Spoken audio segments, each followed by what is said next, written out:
Well, thank you very much. It's an honor to have President Zelenski of Ukraine, and we've been working very hard, very close. So we've actually known each other for a long time. We've been dealing with each other for a long time, and very well. We had a little negotiation spat, but that worked out great, I think, for both countries, I think for the world, actually, beyond both countries. And we have something that is a very fair deal, and we look forward to getting in and digging and working and getting some of the rare earth. But it means we're going to be inside, and it's a big commitment from the United States, and we appreciate working with you very much.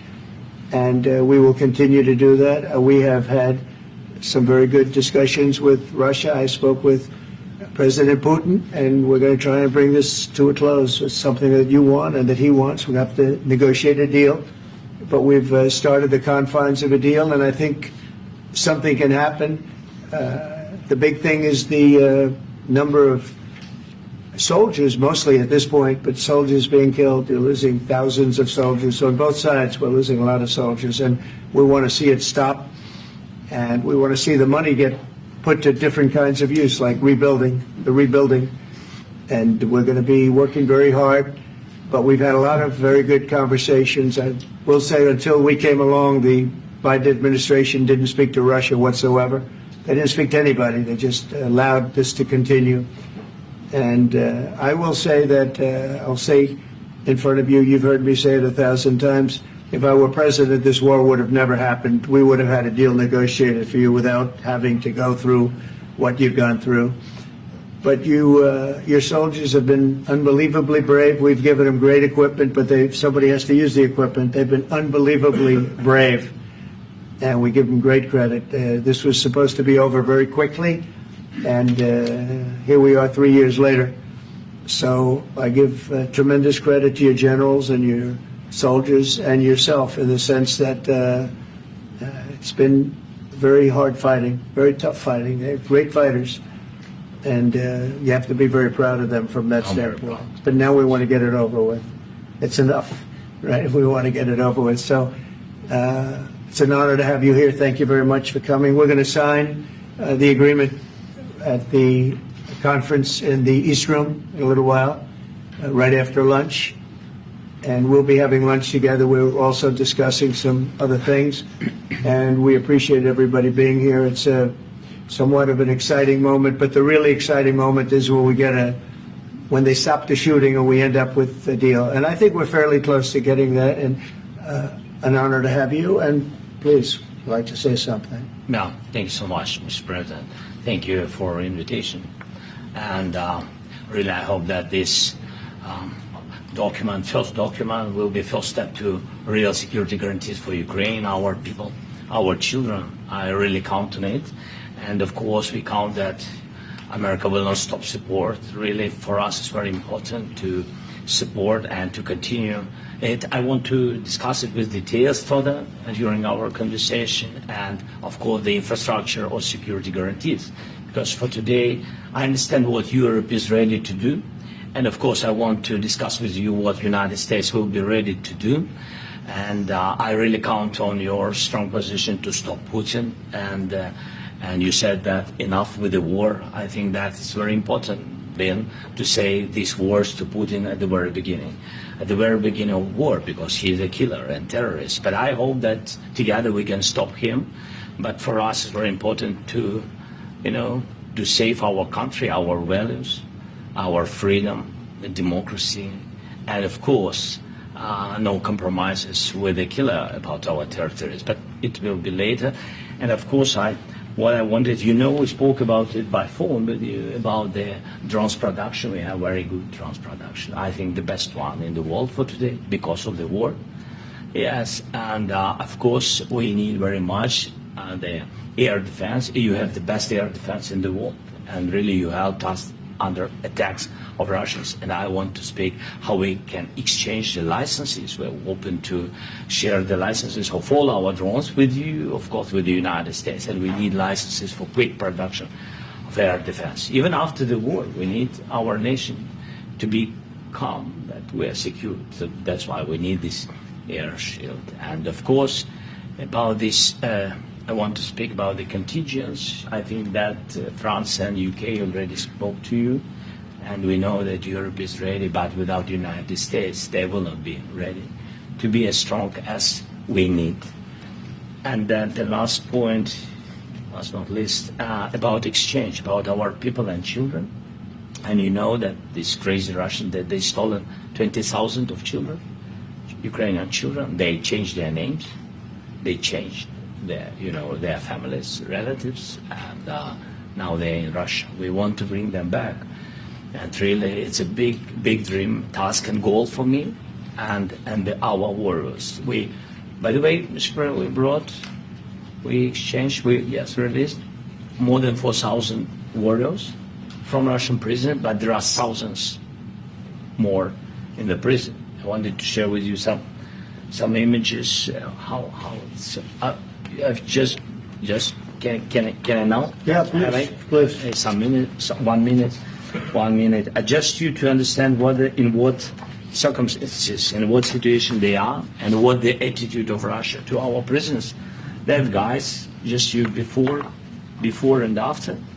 You see before and after, just you to understand. Now thousands of such guys, ladies and men, there. And that, though they don't eat, they beat them, and they, it's a lot of bad things.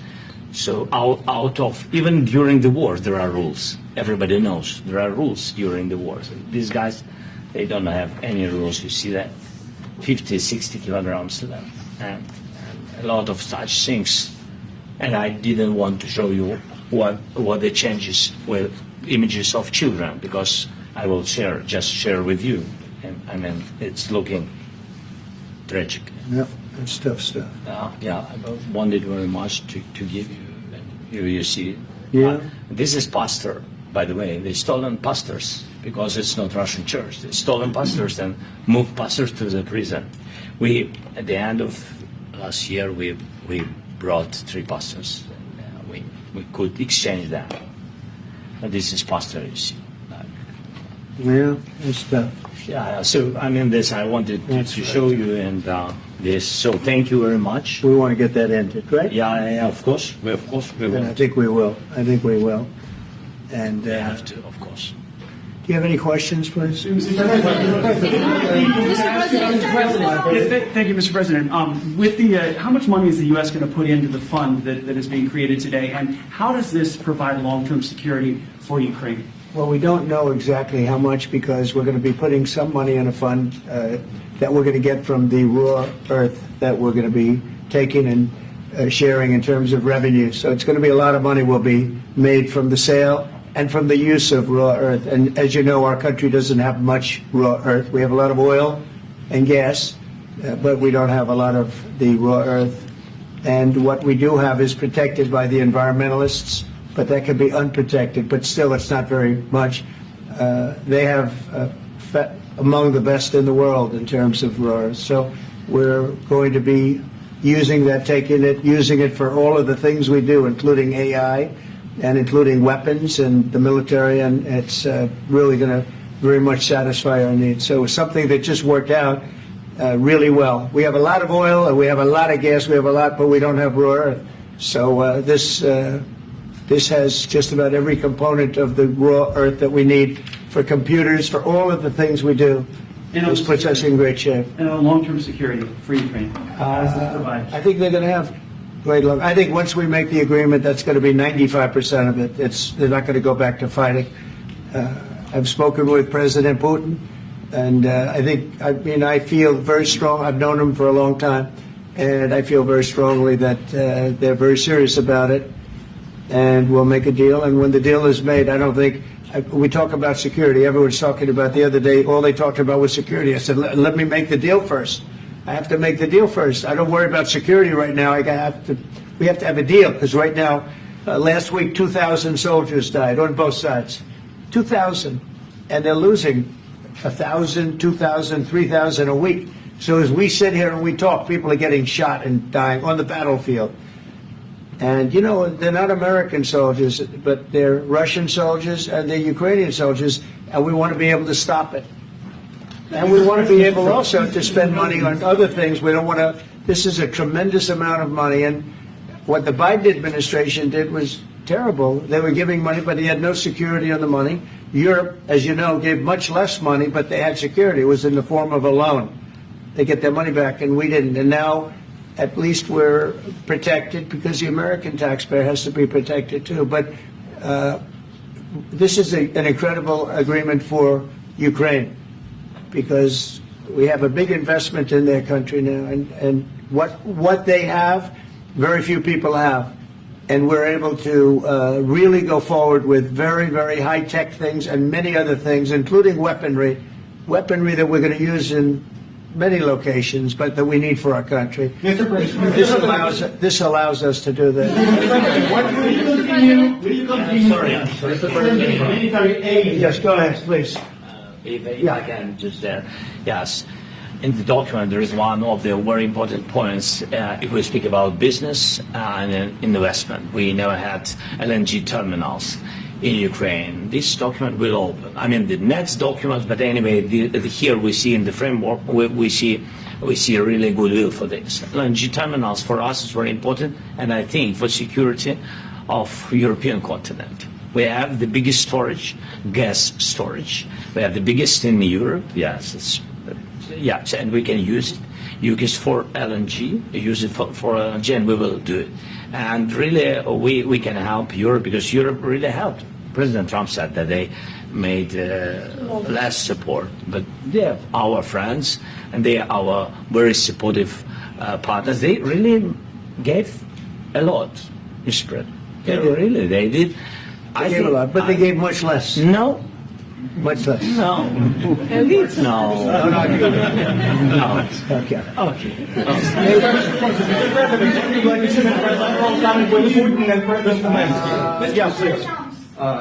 Mr. President Trump, you have repeatedly called the deal with Ukraine as a historical one. And as a President of the United States, you make historical decisions in other issues which affect America and other world. So what place in the world history do you want to take? And do you associate yourself with any famous historical figures? Yeah, I'd say George Washington, Abraham Lincoln. I would say I'm far superior to George Washington and Abraham Lincoln. Now, you know I'm only kidding, right? Because when I say that, the fake news is going to go wild. They're going to say he considers himself to be better than Washington. But you never know. You never know. I don't compare myself to anybody. I'm here to do a job. We've had a great 35 days or whatever it might be, a month, a little more than a month. We've accomplished tremendous amounts. Not only this would be a very great achievement if we could get the war stopped and get them back to normalization. I think that's going to happen. We've had very good talks on both sides, as you know. But I think we've done a very good job, just generally. If you look at all of the things we've done in 30 days, they're saying there's never been a opening for a president. The first month, there's never been a first month like we've had. And this is one of the very important things. This, to me, is one of the most important things because we have tremendous death taking place as we speak, and I don't want to have that. You know, think of the parents, whether they're in Russia or Ukraine, think of the parents of all these people being killed needlessly. They came to our territory. Should have never started. If I were president, this would have never started. Mr.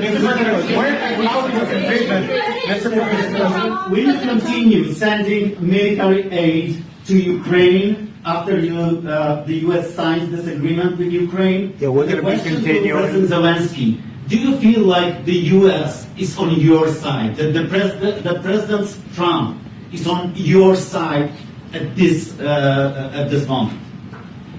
Right. What do you think? He wants to know, do you think that, sort of a stupid question. I guess we wouldn't be here if I wasn't. I think that the United States on our side from the very beginning of occupation, and I think that President Trump on our side, and of course, I'm sure that the United States President will not stop support. This is crucial for us. It's important for us. Yes. And Putin, the president speaks about the people and the soldiers which are dying, but they came to our territory, they came to our land. They began this war, and they have to stop. And I think this is the question, with really the most important question. Can President Trump, I hope yes, with some other allies, to stop Putin, withdraw these enemies, our enemy, withdraw these troops from our land? And I think that you asked about the history. I think that if President, or when, he will stop Putin, if President Trump will bring peace to our country, I think he will be on this wall. We've had very, very good talks. To Ukraine. President Zelensky just said that there would be no compromises with Vladimir Putin. I just wanted to ask both of you, firstly, are there compromises that you think that President Zelensky is going to have to make? And President Zelensky, is there anything that you might be thinking that you may be able to offer or bring to the table, for example, elections? Thank you. I think you're going to have to always make compromises. You can't do any deals without compromises. So certainly he's going to have to make some compromises, but hopefully they won't be as big as some people think you're going to have to make. That's all. That's all we can do. I'm here as an arbitrator, as a mediator to a certain extent between two parties that have been very hostile, to put it mildly. They've been very hostile. There's been a vicious war. There's been a vicious war. You know, it's a very level battlefield, and those bullets go out, and as I've said many times, we were talking about it with Pete, many times the only thing stopping those bullets is a human body. And in the case we're talking about, generally young human bodies are stopping a lot of bullets. It's dead level. That's why it's great farmland. It's great land. It's great farmland, but there's very little protection against the bullets that are being, and other things that are being shot. So all I can do is see if I can get everybody at the table and get an agreement. I think we're going to end up with an agreement. Otherwise, I wouldn't probably be even here today. Mr. President, I've got two questions for you. You think ultimately your legacy will be the peacemaker and not the president that led this country into another war and ended foreign wars? And I've got a question. I hope it will. I mean, I hope I'm going to be remembered as a peacemaker. This would be a great thing if we could do this. I'm doing this to save lives more than anything else. Second is to save a lot of money, but I consider that to be far less important. So I hope I'm going to thank you, Brian, for that question. It was a nice question.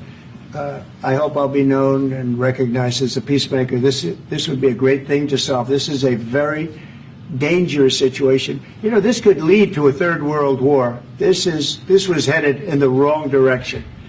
If this election were lost, if we didn't win this election, and we won it by a lot, that was a mandate. We won every swing state. We won the popular vote by millions and millions of votes. We won everything. The districts, you look at the areas of red, take a look at a map. This was a big mandate, and this was one of the things. I said, we're going to get this thing settled. If we didn't win, I think this could have very well ended up in a third world war, and that would not have been a good situation. What was your second question? And my second question for President Zelensky. No. Why don't you wear a suit? You're at the highest, why don't you wear a suit? You're at the highest level in this country's office, and you refuse to wear a suit. Just want to see if do you own a suit? Yeah, problems. A lot of Americans have problems with you not Really? respecting the I don't have dignity of this such- office. I will wear a costume after this war will finish. Okay. Yes, maybe one. Maybe something like this. something like Yes, yours. sir. Yes. That'd be great. Maybe something better. I don't know. We will see. Maybe something cheaper than. Yeah.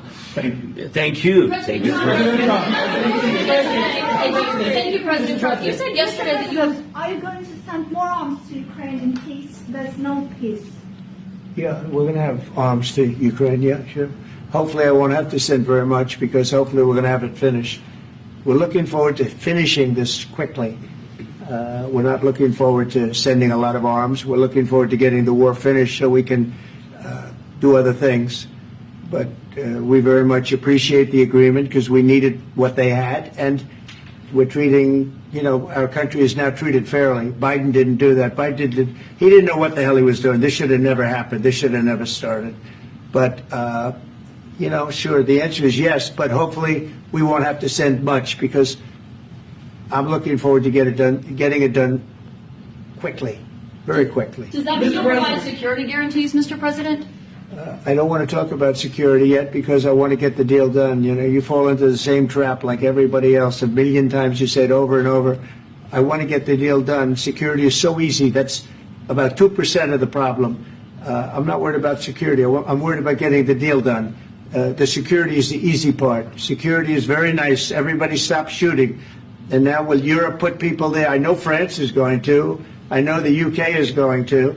I know other countries are going to, and they happen to be right next door. We haven't committed, but we could conceivably. We have security in a different form. We'll have workers there digging, taking the raw earth so that we can create a lot of great product in this country.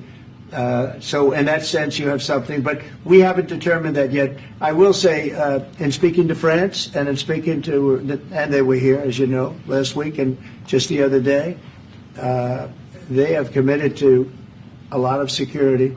I don't think you're going to need much security. I think once this deal gets done, it's over. Russia's not going to want to go back, and nobody's going to want to go back. When this deal ends, I really believe this deal is going to be over. Question? Yeah, please go ahead. Go ahead. Thank you, sir. Mr. President, thank you. You had Mr. Macron and Keir Starmer at the White House this past week, both of whom praised your courage and conviction to lead the pathway towards peace. Yes. Part of that involved, though, re-engaging Russia in diplomatic relations, something that previous leaders lacked, the conviction to do so. What gave you the moral courage and conviction to step forward and lead that? Well, I love this guy. Who are you with? One American News, sir. Well, that's why I like him. One American News does a great job. I like the question. I think it's a very good question. It's a pathway to peace. It's a pathway to getting something solved. And I feel that as the head of this country, I have an obligation to do that. Plus, we're very much involved. We got involved. It's too bad we got involved because there should have been no involvement because there should have been no war. And there shouldn't have been October 7th. That would have never happened. As you know, Iran was broke.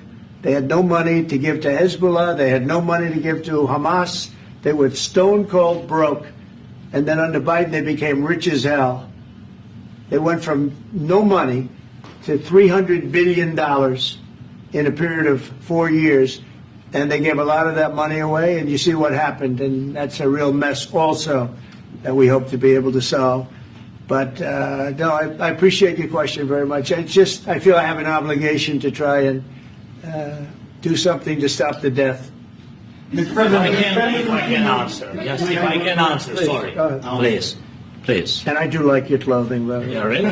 Even though I think he's a great guy, by the way. But I don't know if you two like each other. But you know what? I think he's dressed. I like this guy. I think he's dressed beautiful. So I have more serious things than answer on such Yeah, questions. sure, that's I a will good- answer on more That's serious a good questions statement. if I can. Yes. Yeah. So please, about security guarantees and about just ceasefire. We can't just speak about ceasefire and speak. It will not work. Just ceasefire will never work because I'm like a president. I have this experience, and not only me. Ukraine before my presidency, from the 2014, Putin broken 25 times. 25 times he broken his own signature. 25 times he broken ceasefire. But he never broke to me. He never broke to me. No, you were the president. You were the president during. He never broke to me. In 2016, you've been the president, Mr. President. You've been the president, but he had, of course, not with you, but he had during those periods, he had conversations with our side. And we had Normandy format, the France, Germany, Ukraine, and Russia. And he broken 25 times. That's why we will never accept just ceasefire. It will not work without security guarantees. Security guarantees, maybe President is right about this document and other, but this document is not enough. Strong army is enough because his soldiers afraid, Putin's soldiers afraid of our soldiers when we're strong enough. If we are not strong enough, if we are empty, if our storage is empty, we can't defend our land. Today, he knows that we have, all the world knows that we have meeting, yes? Why he's using ballistic? Putin today using ballistic on our hospitals, schools, and etc. Ballistic. So he knows that we are here and that President Trump is really have goodwill to stop this war. And you hear now the president. So why he's using? So he doesn't want to stop. He doesn't want. But I hope that we will do it. Really, we'll do it. Security. When we speak about security guarantees, when the Europeans are ready for contingents, they need USA backstop. If there will not be United States, we will not never have any contingents, strong contingents from the Europeans, because they don't want to divide alliance connection between the United States and the main and strongest ally and Europeans. And this is crucial. This is important. That's what we want to speak about very much. This is very important. And air defense.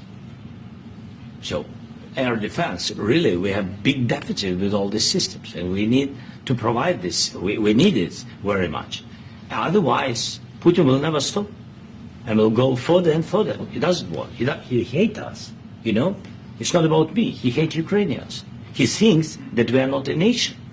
He thinks, and he shared these thoughts. I think maybe with your team also. I don't know, but with all the Europeans, in media, officially and not, he always said that there is no such country, such nation, such language, and such life like Ukrainian. No, he really doesn't respect all the Ukrainians, and he wants to destroy us. And you are right, Mr. President. That's 2%. This document, maybe other documents, it's a very good start, very good, but it will not enough to stop this person. Should Russia pay to rebuild Ukraine? Mr. President, after these, I asked They have to pay. this question. This is the rule. This is the rule of the war. This is the rule of the war. During all the centuries, all the history, this is the rule of the war. Who began, those pay. Do you agree? This is the rule. Putin began this war. He has to pay all money for innovation. He has to pay. Of course, some Russian assets, what we have in Europe, about 300 billion, we can use them. We can use for innovation and buy military support from the United States also. We can do it, but it's not enough. It's not enough. Because I wouldn't know. Wait 1 second. I asked this question that you didn't like because I wanted to know if you want to position yourself in the middle between Russia and Yes. Ukraine or on the Ukraine side. No, I'm in the middle. I want to solve this thing. I'm for both. I want to get it solved. And it's wonderful to speak badly about somebody else, but I want to get it solved. If we can solve it, great. If we can't solve it, they're going to have to fight it out, and who knows what's going to happen. But I want to see it get solved. May I follow up? One more question about U.S. troops in Europe. After Russian invasion of Ukraine, your predecessor sent additional troops to Eastern Europe, including Poland, my country. Yeah. Are you committed to keeping these troops on the eastern flank of NATO in the future? I'm very committed to Poland. I think Poland has really stepped up and done a great job for NATO. They, as you know, they paid more than they had to. They are one of the finest groups of people I've ever known. I'm very committed to Poland. What about Baltics? Poland's in a tough neighborhood, you know. What about the Baltics? The Baltics, they got a lot of, it's a tough neighborhood too. But we're committed. We're going to be very committed, and we're committed to NATO. But NATO has to step up, and the Europeans have to step up more than they have. And I want to see them equalize, because they are in for far less than we're in. And they should be at least equal. You understand that? Why is the United States, we have an ocean in between. Why is the United States in for so much more money and other things as Europe? With that being said, and as you said, they've also been obviously very helpful. But we have put in far more than they have. And I think they should equalize. Mr. President, Please, go ahead. About the agreement again today, what changed between the first time that Secretary Bessent gave President Zelensky the agreement and today for the signing? We made a deal. So What was the I'm just, deciding factor? I'm a business person. We made a deal. That's what changed. Along with minerals- I didn't think we were going to make a deal. And We ended up making the deal, so that changed. Mr. President, what and how do you envision a trilateral summit with President Zelensky and Putin? I don't know, but These well, they circumstances? don't like each other. I can tell you that. They do not like each other. This is not a love match, and it's unfortunate. That's why you're in this situation. The United States should not have allowed this to happen. Okay, the United States, run by a man that didn't know much. I'm going to be very nice. Run by an incompetent person, very incompetent person, should never have allowed this to happen. I've stopped wars. I've stopped many wars. My people will tell you, I stopped wars that nobody ever heard about. I stopped wars before they ever started.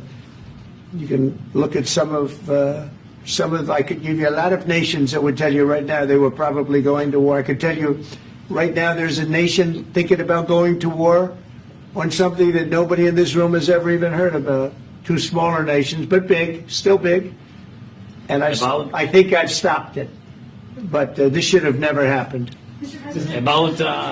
Sorry, just a second. About any negotiations. First of all, I want really to tell you, and I think that everybody understands that Ukraine, modern Ukrainians, nobody wants to stop this war.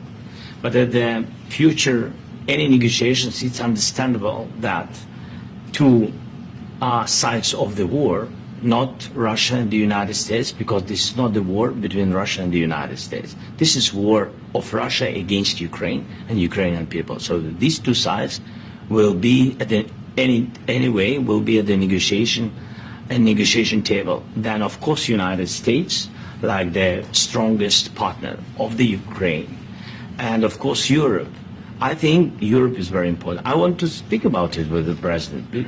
Yes, Europe is very important for us because we really defend Europe for today. All Europeans really recognize that we are defending line and they have real life and our people are dying. That's why they helped us. And also it's about the NATO.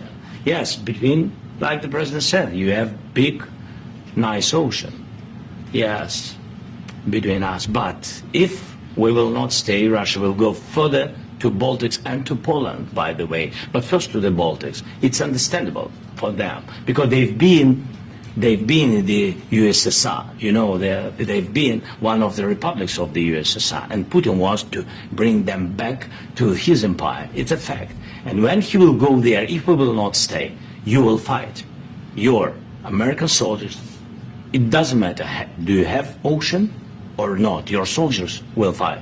Mr. President, would you be willing to visit Ukraine, maybe Kiev or Odessa, which is going to be a third year of the Black Sea? It was my question. I'm sorry. I don't want to talk about Odessa. Let's not talk about Odessa. I want to talk about making a deal, getting peace. We don't have to talk about Odessa, but a lot of cities have been destroyed. A lot of cities that are not recognizable. There's not a building standing. No. And a lot of things Mr. President, you have to come and to look. No. We have very good cities.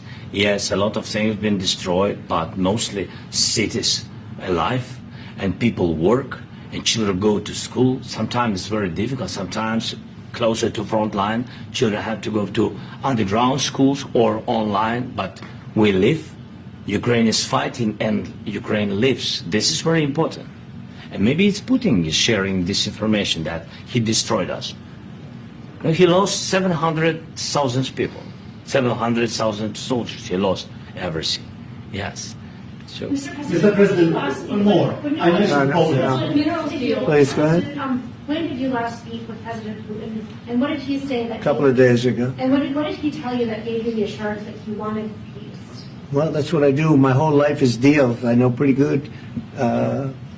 And I've known him for a long time. I've dealt with him for a long time. He had to suffer through the Russia hoax. You know, Russia was a hoax. It was all Biden. It was nothing to do with him. So he had to suffer through that, and he was able to do that. I think that he wants to make a deal, and he'd like to see it end. That's all I do. That's what I do. My whole life, that's what I do is make deals. And I'm in the middle of a mess because this is a real mess. It's a very dangerous one. If this doesn't get solved now, it's not going to get solved for a long time. So I hope we're going to get it solved. In the back, please. Thank you, Mr. President. Prime Minister Starmer claimed repeatedly that his government believes in free speech and was not engaged in censorship. But his country's government arrests people for memes and thought crimes, and even more worrisome is pressuring American companies to censor Americans on his behalf. How can he be a reliable, trustworthy partner when he says things that are demonstrably false on such an important topic? Well, we actually spoke to him about that yesterday, and we thought they took it very, very much too far. JD was very strong on it. So was I.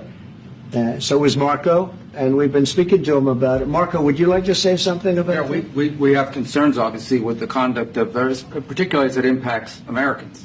And there's real concern that American speech, which is online, could fall into the hands of British or any country's jurisdiction. And so this is a point the Vice President made of Munich, and I think it's a very compelling one, that what unites us with Europe, as much as anything else, is these shared values, and one of them being free speech. And so if Americans are threatened by it, we're going to need to take action in that regard. It's actually a very important question. We spoke about this in detail with the Prime Minister, the Foreign Secretary, and others at lunch yesterday. And I know that Secretary of Commerce Lutnick followed up in private meetings last night. This is really important. We believe Americans have the right to speak their mind, even if we in this room disagree with them. They have the right to speak their mind in the public square, which is often online these days. And we're going to defend that right as it pertains to American companies and American citizens vigorously if we have to. I do think that under the President's leadership, we're going to find common ground with our friends in the UK on this question, but it remains to be seen. The principle that will guide us is we believe in free speech in this country, and we'll fight for it for American citizens. Mr. President, on the deal, is there any other oil and gas component to the deal? Is it all critical? A little bit. We'll see. On LNG? But we're not really looking for that so much. We got a lot. We have more than anybody in the world, by far. So, no, we're not talking about it too much, but a little bit. I think it affects also, but for the most part, no. And, sir, is there any agreement from Ukraine to purchase U.S. LNG as part of the deal, or is that on the table at all? No, we don't need that. Mr. President, I just wanted to ask you about, you just mentioned that you guys spoken to Vladimir Putin a couple of days ago. Just to be clear, that's a new call, not the one that you... I've spoken to him on numerous occasions. Okay. And how was the latest call? What did you discuss? How did it go? Are you serious with that question? I am. I'd love to know. It went well. I think we're going to have a deal. On the minerals deal, Mr. President, some of those minerals are in the east of Ukraine, not far from the front lines and in areas that Russia has occupied. Will you direct President Putin to withdraw his forces from those areas if there's U.S. interest? Well, we'll take a look at the time. We have a lot of area. It's a very big area we're talking about, so we'll take a look. I'll study that and I'll see. And who would protect those minerals if they are U.S. interests? Would that be Ukrainian They'll be forces, protected. European The agreement forces? will protect them. U.S. The forces? agreement, yeah, we're signing an agreement. You know? Right, but what if Russia tries to invade or there's Russian aggression in those spots? I just told you I don't think that's going to happen. And if that were going to happen, I wouldn't make a deal. If I thought that was going to happen, I wouldn't make a deal. Some people they wonder You why. know, you ought to focus on CNN on survival, not asking me these ridiculous questions. Focus on surviving, because CNN's got such low ratings. I don't think they're going to survive. Let's go. Please, go ahead. Since I already mentioned Poland, Poland was under Russian control for decades after the Second World War. When I was a kid, I looked at the United States not only as a most powerful country, richest country in the world, the country that has great music, great movies, great muscle cars, but also as a force for good. And now I'm talking with my friends in Poland, and they are worried that you align yourself too much with Putin. What's your message for them? Well, if I didn't align myself with both of them, you'd never have a deal. You want me to say really terrible things about Putin and then say, "Hi, Vladimir, how are we doing on the deal?" That doesn't work that way. I'm not aligned with Putin. I'm not aligned with anybody. I'm aligned with the United States of America and for the good of the world. I'm aligned with the world, and I want to get this thing over with. You see the hatred he's got for Putin. It's very tough for me to make a deal with that kind of hate. He's got tremendous hatred, and I understand that, but I can tell you the other side isn't exactly in love with, him either. So it's not a question of alignment. I'm aligned with the world. I want to get the thing set. I'm aligned with Europe. I want to see if we can get this thing done. You want me to be tough? I could be tougher than any human being you've ever seen. I'd be so tough. But you're never going to get a deal that way. So that's the way it goes. All right, one more question. I would respond to this. So look, for 4 years in the United States of America, we had a president who stood up at press conferences and talked tough about Vladimir Putin, and then Putin invaded Ukraine and destroyed a significant chunk of the country. The path to peace and the path to prosperity is maybe engaging in diplomacy. We tried the pathway of Joe Biden of thumping our chest and pretending that the President of the United States' words mattered more than the President of the United States' actions. What makes America a good country is America engaging in diplomacy. That's what President Trump is doing. Can I ask you? Sure. Yeah? Yeah. Okay. So he occupied our parts, big parts of Ukraine, part of East and Crimea. So he occupied it on 2014. So during a lot of years, so I'm not speaking about just Biden, but those time was Obama, then President Obama, then President Trump, then President Biden, now the President Trump, and God bless, now President Trump will stop him. But during 2014, nobody stopped him. He just occupied and took. He killed people. You know what the contact line? 2015. 2014 2014. and 2015. 2014. Yeah. So I was not here. Yeah, but That's exactly right. Yes, but during 2014 till 2022, the situation the same. That people are been dying on the contact line. Nobody stopped him. You know that we had conversations with him, a lot of conversations, my bilateral conversation, and we signed with him. Me, like a new president. In 2019, I signed with him the deal. I signed with him, Macron and Merkel, we signed ceasefire. Ceasefire. All of them told me that he will never go. We signed him with gas contract. Gas contract. Yes, but after that, he broken this ceasefire. He killed our people and he didn't exchange prisoners. We signed the exchange of prisoners, but he didn't do it. What kind of diplomacy, JD, you are speaking about? What do you mean? I'm talking about the kind of diplomacy that's going to end the destruction of your country. Yes, but if Mr. President, with respect, I think it's disrespectful for you to come into the Oval Office and try to litigate this in front of the American media. Right now, you guys are going around and forcing conscripts to the front lines because you have manpower problems. You should be thanking the President for trying to bring an end to this conflict. Have you ever been to Ukraine that you say what problems we have? I have been to. Count one. I've actually watched and seen the stories, and I know what happens is you bring them on a propaganda tour, Mr. President. Do you disagree that you've had problems bringing people into your military? And do you think that it's respectful to come to the Oval Office of the United States of America and attack the administration that is trying to prevent the destruction of your country? A lot of questions. Let's start from the beginning. Sure. First of all, during the war, everybody has problems. Even you, but you have nice ocean and don't feel now, but you will feel it in the future. God bless. You don't know that. God bless. God bless. You will not have to work. Don't tell us what we're going to feel.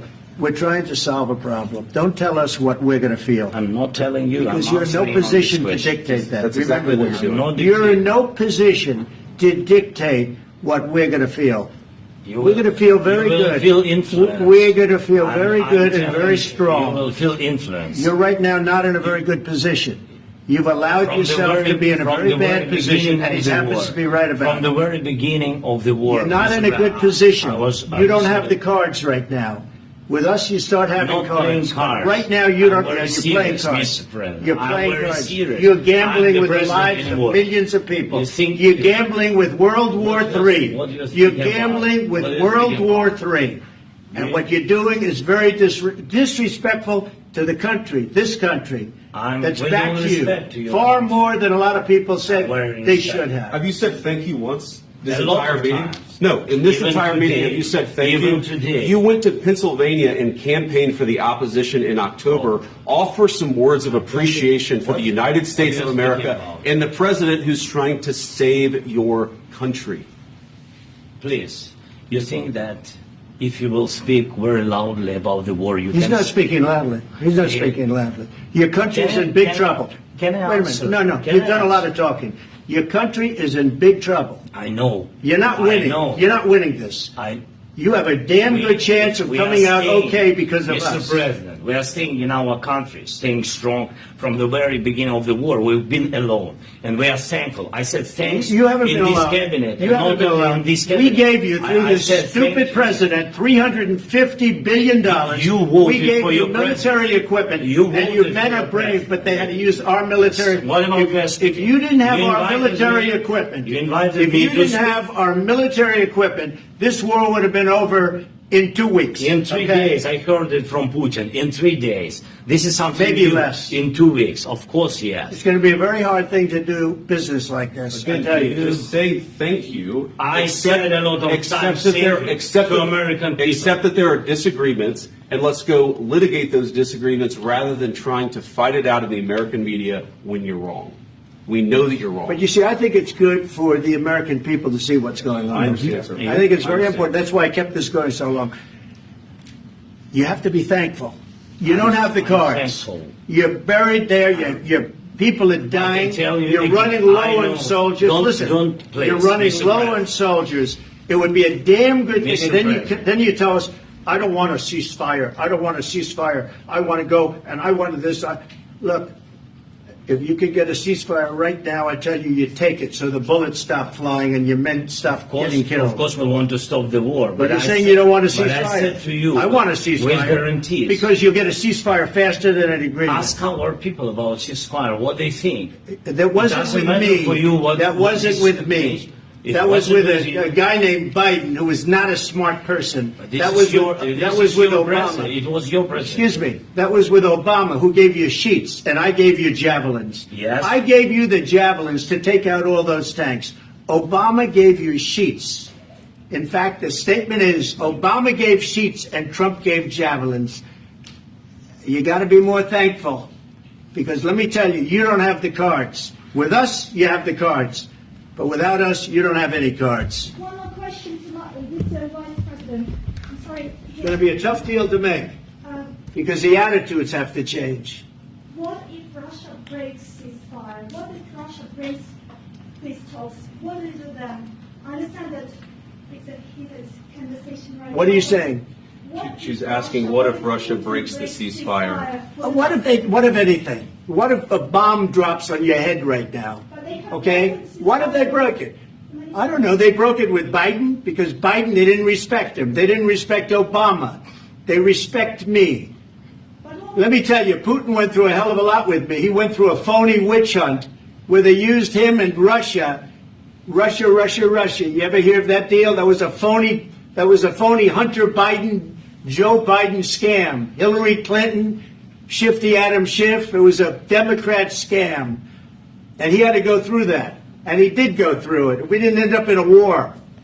And he went through it. He was accused of all that stuff. He had nothing to do with it. It came out of Hunter Biden's bathroom. It came out of Hunter Biden's bedroom. It was disgusting. And then they said, oh, the laptop from hell was made by Russia. The 51 agents. The whole thing was a scam. And he had to put up with that. He was being accused of all that stuff. All I can say is this. He might have broken deals with Obama and Bush, and he might have broken them with Biden. He did, maybe. Maybe he didn't. I don't know what happened. But he didn't break them with me.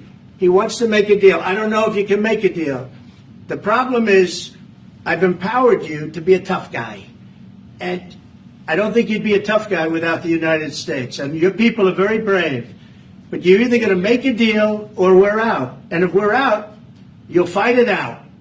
I don't think it's going to be pretty, but you'll fight it out. But you don't have the cards. But once we sign that deal, you're in a much better position. But you're not acting at all thankful. And that's not a nice thing. I'll be honest, that's not a nice thing. All right, I think we've seen enough. What do you think? Huh? This is going to be great television, I will say that. All right. We'll see what we can do about putting it together. Thank you, sir. No, this is come up. I need the back of the chair. We'll see. I don't know. All right, guys, come on. Wait, hey, guys, come on. Let's move, please.